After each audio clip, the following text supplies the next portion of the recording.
여러분, 우리의 신앙은 복을 목적으로 해서는 안 됩니다.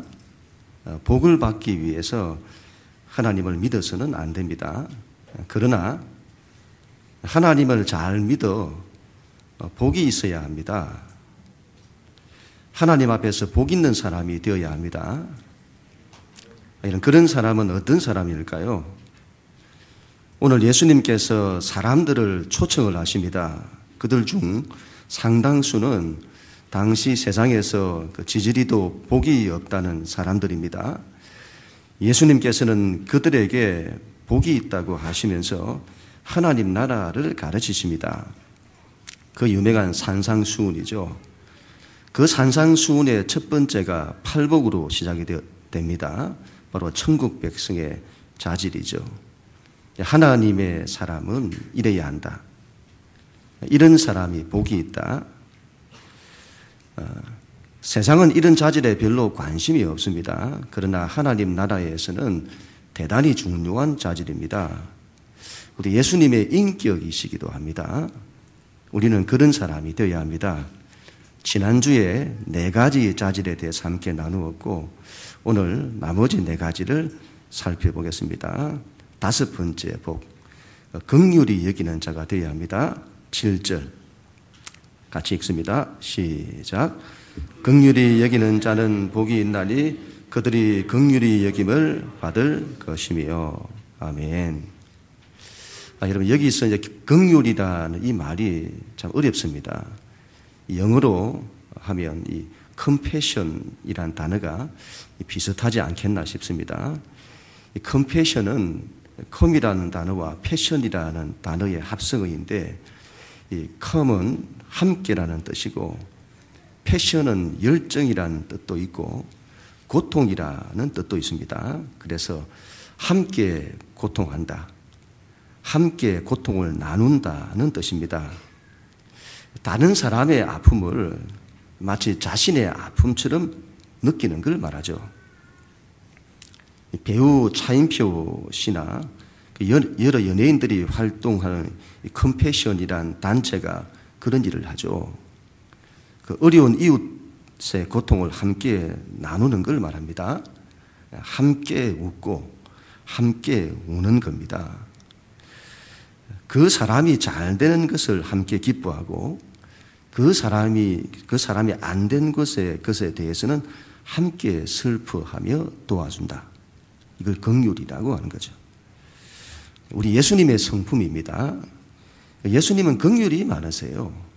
얼마나 긍휼이 많으신가 하면 어떤 사람에게 이런 말씀을 하시는 겁니다. 너는 내가 배고플 때 먹을 것을 주었고 목이 마를 때 마실 것을 주었고 내가 잘 데가 없을 때 재워주었고 입을 게 없을 때 옷을 입혔고 병들었을 때에 돌보아 주었고 옥에 갇혔을 때에 찾아와 주었다. 그랬더니 그 사람이 아닙니다. 제가 언제 예수님을 대접했습니까? 저는 그런 적이 없습니다. 혹시 사람을 잘못 보신 건 아닌지요? 그랬더니 예수님 말씀하시는 거죠. 내 형제 중에 지극히 작은 자에게 행한 것이 곧 나에게 행한 것이다. 우리 예수님은 얼마나 긍휼이 많으신지 이 세상에서 지극히 작은 자의 아픔을 당신의 아픔으로 느끼시고 그 사람을 대접한 것을 당신을 대접한 것처럼 기뻐하시는 겁니다. 우리도 그래야 할 줄로 믿습니다. 천국 백성은 되면 그래야 합니다. 길을 가다 보니까 남자 학생들이 무리를 지어 있더랍니다. 모였다가 헤어지는 중이었다고 합니다. 한 명이 자전거를 타고 가는데 얼마 안 가서 엎어지더랍니다. 그걸 본 다른 친구들이 달려가는 거죠. 넘어진 친구를 일으켜줘야 하지 않겠습니까? 그런데 그렇게 하지 않고 4-5명이 같이 바닥에 들어 눕더라는 겁니다. 그 친구가 쪽팔리지 않게 해줘야 한다고. 이런 우스갯소리입니다만 그런 마음 아닐까요? 함께 해주는 마음. 친구가 암에 걸려서 머리가 다 빠진 겁니다. 옆에 있던 친구가 그 친구를 위해서 자기 머리를 밀고 온 겁니다. 여러분, 그런 마음 아닐까요? 함께 해주는 마음. 제가 대학 때 처음 예수를 믿을 때였습니다. 그때 저를 전도했던 친구가 있었는데 처음에는 그 친구의 전도를 제가 그렇게 싫어했습니다. 그런데 제가 어려울 때가 있었는데 많이 고민되고 또 힘들었을 그런 때였습니다. 그런데 다른 친구들은 저의 고민에 별로 관심이 없더군요. 그런데 그 친구가 곁에 있어주는 거죠. 저의 아픔을 같이 아파해주고 저의 이야기를 들어주고 힘이 되어주는 겁니다. 얼마나 이런 고마운지요. 그때부터 제가 기독교에 대해서 마음이 열리기 시작하더군요. 천국 백성은 그래야 할 것입니다. 사람은 심은 대로 거둡니다. 선을 심으면 선을 거둡니다. 긍휼을 심는 자는 긍휼을 거둡니다. 긍휼히 여기는 자는 하나님으로부터 긍휼히 여김을 받습니다. 긍휼을 베풀지 않으면 하나님으로부터 긍휼이 오지 않습니다. 우리가 우리에게 죄 지은 자를 용서하지 않으면 하나님의 용서가 오지 않는 것과 같습니다. 인간은 연약한 존재죠. 우리는 하나님의 긍휼 없이는 살 수 없는 존재입니다. 우리는 예수님의 십자가를 통해서 하나님의 말로 닿을 수 없는 긍휼을 입었습니다. 그 은혜를 안다면 우리는 긍휼히 여기는 자가 되어야 합니다. 우리를 인간답게 만드는 중요한 자질입니다. 함께 울어주고 함께 웃어주는 겁니다. 그게 복이 있습니다. 그런 우리 모두가 다 될 수 있기를 바랍니다. 6번째 복, 마음이 깨끗한 자가 되어야 합니다. 8절 말씀 시작. 마음이 청결한 자는 복이 있나니 그들이 하나님을 볼 것이며. 아멘. 여기서 마음이 깨끗하다는 것은 무슨 뜻일까요? 마음이 때묻지 않은 걸 말할 겁니다. 어린아이와 같은 마음이죠. 순수한 마음, 진실된 마음. 금이라고 하면 불순물이 없는 순금을 말할 겁니다. 순수한 것. 딸이 아빠에게 말을 합니다. 아빠, 오늘 아빠랑 같이 잘래. 그랬더니 아빠가 안 돼. 왜? 넌 이제 7살이잖아. 7살이면 안 돼? 7살은 이제 아기가 아니라 어린이야. 그러니까 안 되는 거야. 그랬더니 딸이 이렇게 말하더랍니다. 그런데 엄마는 왜 37살인데 같이 자는 거야? 아이들의 마음은 얼마나 순수한지요. 마음이 깨끗하다고 하는 것은 우리가 도덕적으로 완벽하다 이런 말이 아니고 순수하다, 진실되다 이런 말이죠. 그런데 그 마음이 자라면서 때가 묻는 겁니다. 불순물이 막 들어오죠. 그래서 마음이 더럽혀지는 겁니다. 그 대표적인 것이 이중적인 마음이죠. 예수님 당시에 유대인들 가운데 예수님으로부터 가장 큰 책망을 받은 사람들이 있는데 바로 외식하는 바리새인들과 서기관들이었습니다. 그들을 두고 회칠한 무덤이라고 하셨습니다. 무덤이면 무덤이지 회칠한 무덤이란 것도 무슨 말인가? 당시 이러면 유대 사회는 죽은 사람을 매장할 때에 집이 넉넉한 사람은 굴로 되어 있는 무덤에 매장하고 그렇지 못한 사람은 땅에다가 매장을 했다고 합니다. 그런데 이 유대 사회는 땅이 깊지를 못하기 때문에 사람을 매장하면 땅속에 묻은 시신이 땅 밖으로 노출되는 일들이 흔히 있었다고 합니다. 그래서 유대인의 절기 때에 예루살렘 성전으로 많은 사람들이 가지 않습니까? 그런데 그들이 그런 시체에 접촉이 되어서는 부정하게 되는 일이 있었는데 그걸 방지하기 위해서 예루살렘으로 올라가는 길 주변에 있는 무덤들은 전부 회치를 해서는 표를 했다고 합니다. 그러면 그것이 무덤인 줄 알고 피해가는 거죠. 회칠한 무덤, 칠을 한 무덤, 겉으로는 깨끗하게 칠이 되어 있는데 그 속에는 썩은 시체가 있다는 걸 말합니다. 그래서 회칠한 무덤이란 겉과 속이 다른 걸 말하죠. 이중적인 마음. 예수님 이런 마음을 싫어하세요. 야곱과 같은 마음이죠. 자기 목적을 위해서 사람을 이용합니다. 사람에 대해서는 순수한 마음을 가져야 하는데 그렇지 않은 거죠. 남자가 여자를 대할 때도 순수하게 대해야 합니다. 그런데 욕망의 대상으로 대하죠. 마음이 깨끗이 못한 겁니다. 겉으로 친절하고 경건한 것처럼 보입니다. 그런데 그 속이 전혀 다른 겁니다. 이중적인 마음. 하나님 앞에서도 두 마음을 품는 겁니다. 하나님도 섬기고 세상도 섬기고 이중적 마음. 이건 깨끗한 마음이 아닌 겁니다. 마음에 여러 가지 때가 묻습니다. 자존심이란 때, 이기심이라고 하는 때, 열등감, 시기심, 전부 마음의 때죠. 마음을 더럽히게 하는 것들입니다. 그래서 사람을 사람답지 못하게 하는 것들이죠. 마음이 깨끗한 것은 도덕적으로 완벽한 걸 말하지 않습니다. 우리는 그런 사람이 될 수가 없습니다. 진실되고자 하는 거죠. 진실되고자. 자신을 있는 그대로 인정하는 겁니다. 마음이 청결한 사람은 자신을 꾸미지 않고 있는 모습 그대로 보여주는 거죠. 가면을 쓰지 않습니다. 마음을 화장으로 덧칠하지 않습니다. 있는 민낯 그대로를 보여주는 겁니다. 우리 중학교나 고등학교 여자아이들을 보면 있는 모습 그대로 그냥 얼마나 아이들이 건강하고 이쁜지 모릅니다. 근데 이 아이들이 그걸 이쁜 줄을 모르는 거죠. 그리고는 얼마나 화장을 하는지요. 순수함이 잘 안 보여요.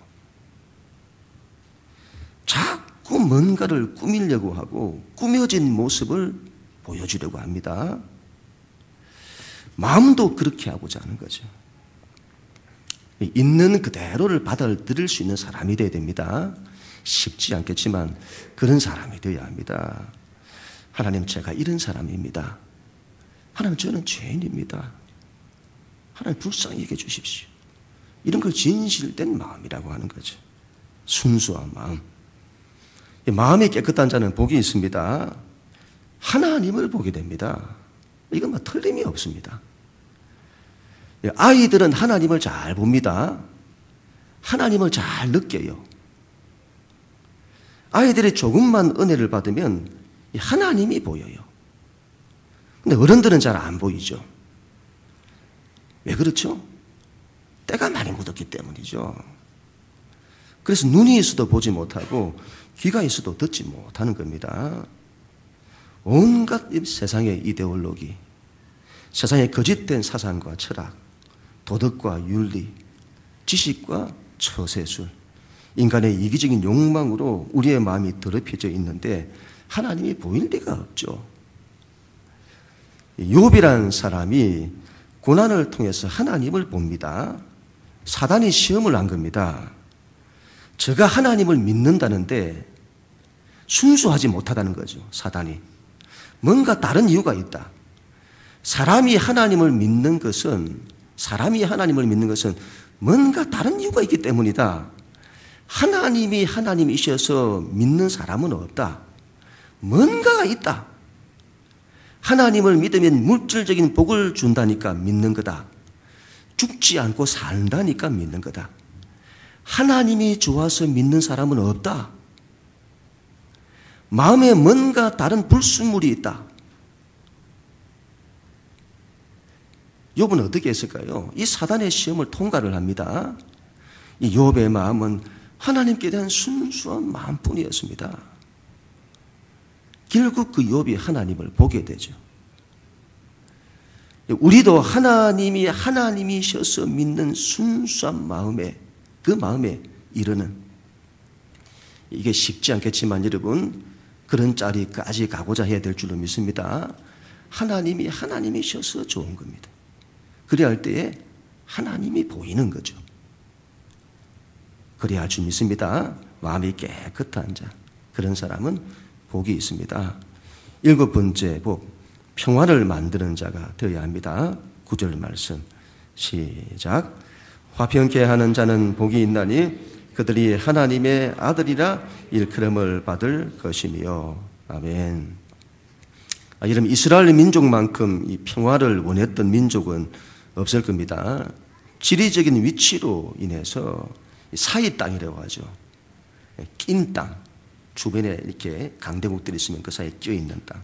그래서 인류 역사를 거쳐오면서 수많은 외세의 침략을 받았던 민족입니다. 핍박과 어려움과 고난을 많이 겪었습니다.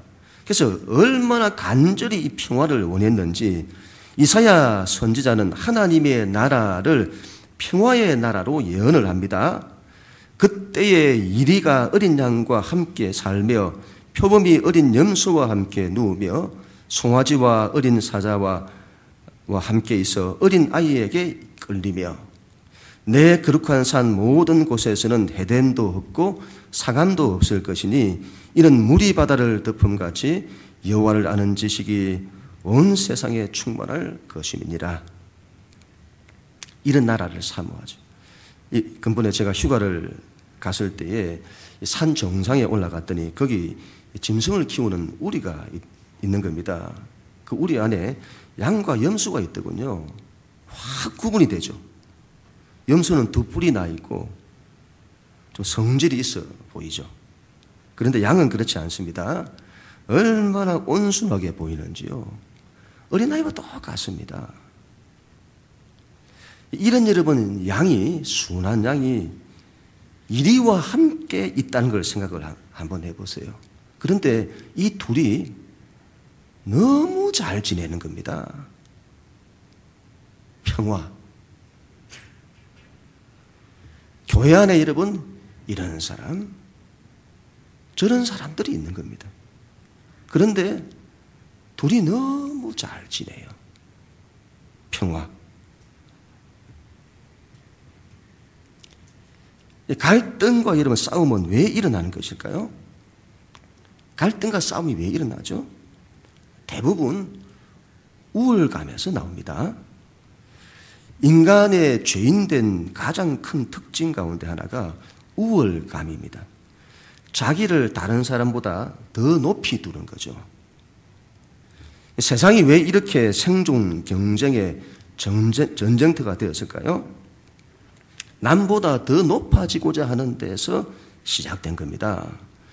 남보다 더 많이 가지려고 더 많은 힘, 더 많은 돈, 더 좋은 집, 더 좋은 자동차, 더 좋은 학벌, 더 좋은 명예 가지려고 하는 거죠. 요즘은 남보다 더 잘 생기려고, 남보다 더 예쁘려고, 남보다 더 키가 크려고 이런 걸로도 싸워요. 왜 학교에서 왕따가 있습니까? 우월감 때문이죠. 내가 저 친구보다 낫다는 생각입니다. 이게 세상을 갈등과 싸움으로 만들죠. 일본이 왜 과거사를 인정하지 않을까요? 왜 주변 나라들과 갈등할까요? 여러 이유가 있겠습니다만 아마 깊이 들어가 보면 우월감 때문일 겁니다. 우리나라를 낮추어 보는 겁니다. 높은 자가 낮은 자에게 머리를 숙이고 사과하는 것을 인정하지 못하는 거죠. 이 우월감은 힘을 행사하게 됩니다. 힘을 나타내고자 해요. 그래서 강한 일본을 추구하잖아요. 이건 틀림이 없는 겁니다. 사람이 힘을 행사하면 반드시 갈등과 싸움을 일으킵니다. 기독교는 복음을 전할 때에 평화로 전해야 합니다. 우월감으로, 힘으로 전해서는 안 됩니다. 복음을 우월감으로 전하면 무례하게 됩니다. 복음을 전할 때는 예를 다해야 됩니다. 예의 때문에 복음을 전하는 것이 방해되어서는 안 되겠지만 복음을 평화로 전하는 것은 맞습니다. 싸우면서 전하면 안 되죠. 무시하면서 전하면 안 되죠. 지금 중동은 IS에 의해 엄청난 고통을 당하고 있습니다. 시리아는 인구가 2,100만 명인데 그중에 400만 명이 난민이라고 합니다. 시리아 난민뿐만이 아니라 쿠르드족을 비롯한 여러 난민들이 있다고 합니다. 그들 중에 수천 년간 그 이민족, 다른 민족에 의해서 학살을 당한 야지디족이라는 난민이 있다고 합니다. 한비아 씨의 증언에 의하면 하나같이 선량한 모습들이라고 합니다. 이 자들은요, 이름같이 예쁘다고 해요. 그런데 근본 IS에서 역사상 74번째 대학살을 당했다고 합니다. 그 이유가 기가 막히는 거죠. 이들은 조라스터교, 페르시아가 믿었던 조라스터교와 이슬람교의 요소가 섞인 종교를 믿는다고 합니다. 지구를 지옥으로 보고 언젠가 공작 모양을 한 최고의 신이 나타나 자기들을 구원해 줄 거라고 믿는다고 합니다. 그 때문에 공작을 사탄으로 간주하는 이슬람 교들에게 끊임없는 박해를 받아왔는데 이 극단적인 무슬림, 이 IS에서 개종하지 않으면 다 죽이는 거죠. 복음을 전할 때 이런 힘을 행사하면 안 됩니다. 오히려 복음을 막습니다. 왜 무슬림들이, 왜 이슬람권이 기독교를 싫어합니까? 왜 싫어하죠? 십자군 전쟁. 칼을 들고 정복하면서 복음을 전했기 때문이죠. 왜 인도가 기독교를 잘 받아들이지 않습니까? 기독교를 믿는 영국의 지배 때문이죠. 힘으로 하면 복음이 막힙니다. 기독교는 평화로 가야 합니다. 그래야 우리가 하나님의 아들이라는 일컬음을 받습니다. 평화를 만드는 사람이 되어야 합니다. 피스메이커. 주중에 이러면 교회 밴드에 올라온 내용인데 그 노태우 전 대통령의 딸인 그 노소영 씨에 대한 감정이더군요. 전 대통령의 딸이고 또 남편이 SK그룹 회장이죠. 또 아트센터 관장이고 이분이 남편도 예수를 믿게 하고 독실한 불교 신자였던 부모님들까지 예수를 믿게 했다고 하더군요. 그렇게 열심히 믿은 지가 얼마 되지 않았다고 합니다. 남편이 분식회계로 감옥에 수감되고 자식은 소아당뇨라는 아들이 소아당뇨라는 불치병에 걸려 평생을 치료를 받아야 하고 이렇게 해서 망할 수 있겠다. 이렇게 해서 죽을 수 있겠다. 삶이 불안한 겁니다. 그런 가운데 하나님을 새롭게 만나더군요.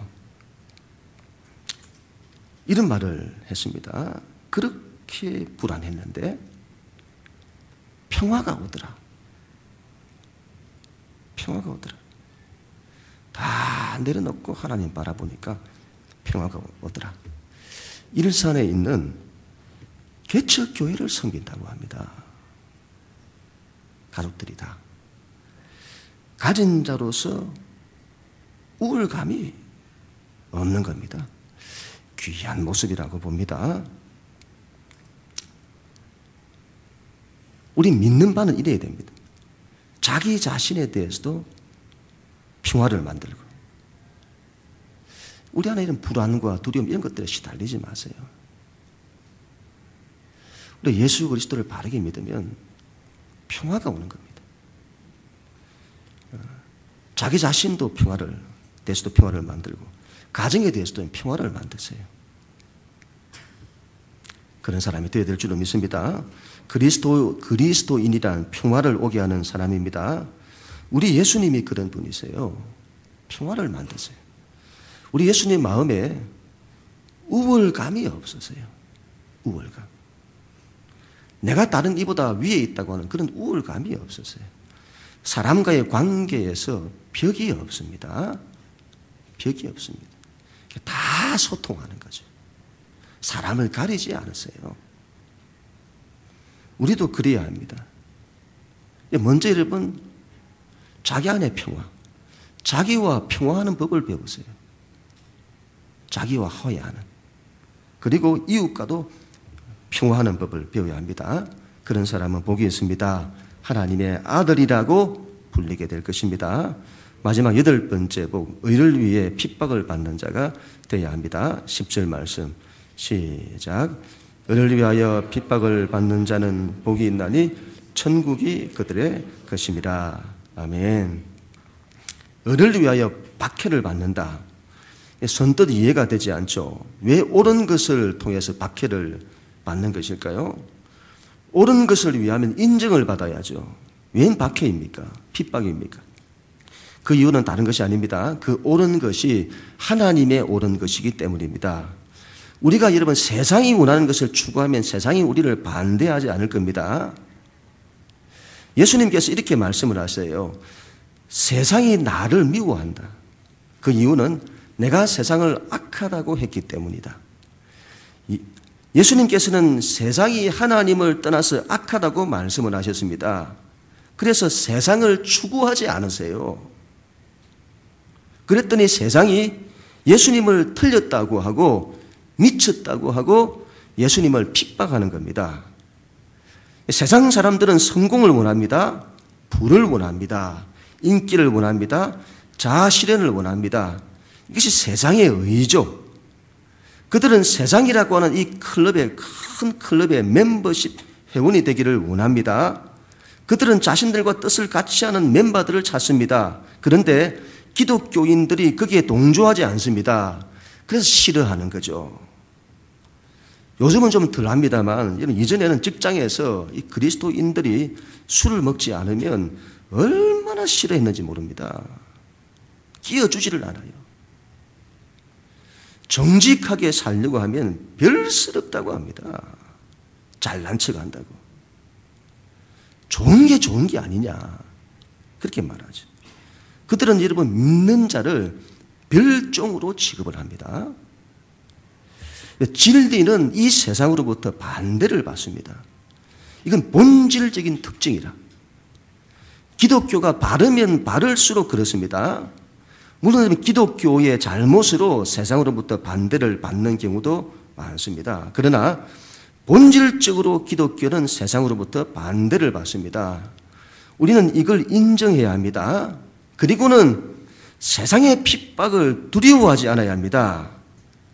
세상의 반대에 대한 두려움 때문에 자신이 하나님을 믿는 사람이라는 것을 숨기지 않아야 합니다. 성경책 들고 다니는 것을 부끄러워하지 않아야 합니다. 기도하는 걸 부끄러워하지 않아야 합니다. 이게 부끄러워가지고 남들 시선 피하면서 기도하고 사람들과의 관계에서 소외되지 않기 위해서 자신의 믿는 바를 굽히는, 그래서는 안 됩니다. 세상에서 어떤 손해를 보더라도 우리의 믿는 바, 신앙적 가치를 버리지 않고 살아야 합니다. 세상이 원하는 것을 내가 포기하더라도 우리의 신앙을 지켜내야 합니다. 신앙 때문에 당하는 고난과 핍박이라면 기꺼이 받아들여야 합니다. 여러분 중에 내가 주님께 헌신을 했는데 핍박을 받습니까? 낙심하지 마세요. 예수님은 오히려 기뻐하고 즐거워하라고 하십니다. 그런 자에게는 상이 크다고 하십니다. 상이 크다. 그래서 하나님께 이 헌신한 자는 결코 포기하지 않아야 합니다. 하나님께 헌신을 했는데 핍박이 온다. 그러면 하나님께 말하세요. 하나님, 10배의 축복으로 다시 돌아오게 해주셔야 됩니다. 아니, 하나님 100배의 축복으로, 하나님의 축복으로 받게 해주셔야 합니다. 하나님께 당당히 요구하세요. 반드시 미래의 상이 있습니다. 약속입니다. 하나님의 축복이 있습니다. 이런 팔복의 사람이 되어야 합니다. 교회 안에 이런 그런 사람이 일어나야 합니다. 천국 백성의 자질입니다. 얼마나 엄청난 자질인지 모릅니다. 세상을 살리는 자질이죠. 복 있는 사람을 통해서 하나님의 복이 나타납니다. 하나님의 생명이 나타납니다. 자신을 살리고 가정을 살리고 교회를 살리고 나라와 민족을 살리게 됩니다. 팔복의 사람. 그런 우리 모두가 다 될 수 있기를 주님의 이름으로 간절히 축원합니다.